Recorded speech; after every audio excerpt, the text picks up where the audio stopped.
сонан ғана мысалы бізде характерде бір жинас болады да жаңағы сіздермен ұшырасу дейді соған жаңағы жеткізіп жатырсыздар ұшырасу жаңағы сіздің мәселеңіз болса 19% кредит бойынша сіздермен сіз қандай не сауда ма тігу машина қай жерде ишанбала жоқ ленинский мектептің қасы ғой мектеп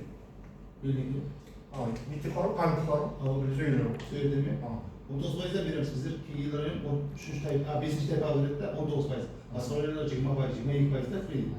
Бірақ оборотымыз керек бір жыл бұрын ашылған бұл картаны. Қазір уақылан көреді, Алматы деген бала несін түсіндіреді да. 100 миллионға шекем залогсыз.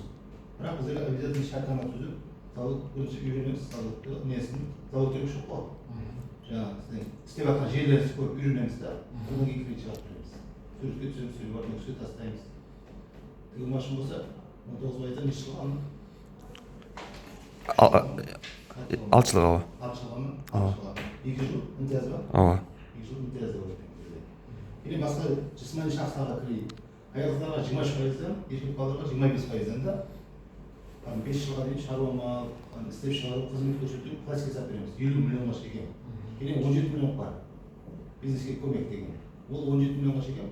Олар жаңа пайызы қыз балаларға 23%, еркек балаларға 25%. Олар пластикке салып береді. Жаңа подари дейді, басқа зат дейді. Кейін 5 миллион бар. 5 миллион 1,5 жылға. 1,5 жылға береді. Анау жаңа 17 миллион 4 жылға береді. 1 жыл имтияз